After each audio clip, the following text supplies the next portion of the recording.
আসসালামু আলাইকুম ওয়া রাহমাতুল্লাহি ওয়া বারাকাতুহু।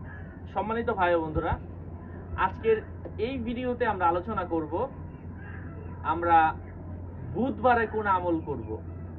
আলোচনা বুঝতে ধৈর্য ধরে সাথেই থাকবেন। আল্লাহ সুবহানাহু ওয়া তাআলা প্রত্যেকটা বান্দার থেকে চান বান্দা কম আমল করুক, তবে সেটা যেন নিয়মিত হয়। তো আমরা যতদিন বাঁচি, ঠিক আমরা শনিবারে, রবিবারে, সোমবারে, মঙ্গলবারে, আজকে হচ্ছে বুধবারে আমরা কোন আমল করব সেটা নিয়ে আজকে আমরা এই ভিডিওতে আলোচনা করব ইনশাআল্লাহ, যা হাদিসের মধ্যে এসেছে। এই আমলটা যদি কোনো ব্যক্তি করে, আল্লাহ সুবহানাহু ওয়া তাআলা তার ভাগ্যের চাকা বদলে দিতে পারেন, মানে জং ধরা তালাও খুলে যেতে পারে। আল্লাহ তাআলা আপনার ভাগ্য পরিবর্তন করে দিতে পারেন এই ছোট্ট আমলের মাধ্যমে। আলোচনা বুঝতে ধৈর্য ধরে আমাদের সাথেই থাকবেন। আমাদের এই ছোট্ট ইউটিউব চ্যানেলটি সাবস্ক্রাইব করতে ভুলবেন না। আমি আগেও বলেছি, আবারও বলছি, আমার ভেরিফাই ইউটিউব চ্যানেলের ডেসক্রিপশন বক্সে ক্লিক করলে আমার পেজ আসবে, এর বাইরে অন্য কোনো পেজ নাই। আমার নাম আর ছবি থাকলেই ওইটা আমি না।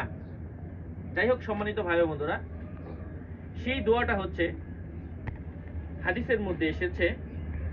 এই ছোট্ট আয়াতটা, এই দোয়াটা যদি কেউ পড়ে, আল্লাহ পাক তার ভাগ্য বদলে দিবেন। এটা বিশেষ করে মঙ্গলবারে আমরা ওযু করে সকালবেলা 100 বার, বুধবারের আমলটা, বুধবারে আমরা সকালবেলা 100 বার, সন্ধ্যাবেলা 100 বার পাঠ করব। ইনশাআল্লাহ আমাদের ভাগ্য বদলে যেতে পারে। ভাগ্য বদলানোর জন্য বেশি সময়ের প্রয়োজন হয় না। দোয়াটা হচ্ছে বিসমিল্লাহির রহমানির রহিম ওয়া ইলাহুকুম ইলাহু ওয়াহিদ লা ইলাহা ইল্লা হুয়ার রহমানুর রহিম।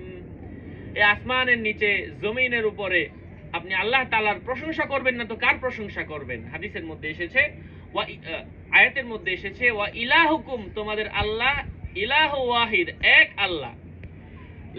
তারপর হচ্ছে লা ইলাহা, তিনি ছাড়া অন্য কেউ নাই, হুয়ার রহমানুর রহিম, তিনি রহমান, দয়ালু, রহিম, রহমান, রহিম, হুয়ার রহমানুর রহিম, তিনি ছাড়া কোনো মাবুদ নাই, তিনি করুণাময় এবং পরম দয়ালু। ইনশাআল্লাহ এই আয়াতটা আপনারা বেশি বেশি পাঠ করেন, ভাগ্যের চাকা খোলার জন্য এটাই যথেষ্ট। আরো আপডেট পেতে আমাদের সাথেই থাকবেন। আমি আবারও বলছি, সাবধান, আমার নাম আর ছবি থাকলে ওইটা আমি না। ডিসক্রিপশন বক্সে আমার পেজের লিংক দেওয়া। সুস্থ থাকবেন, ভালো থাকবেন। আসসালামু আলাইকুম ওয়া রাহমাতুল্লাহি ওয়া বারাকাতুহু।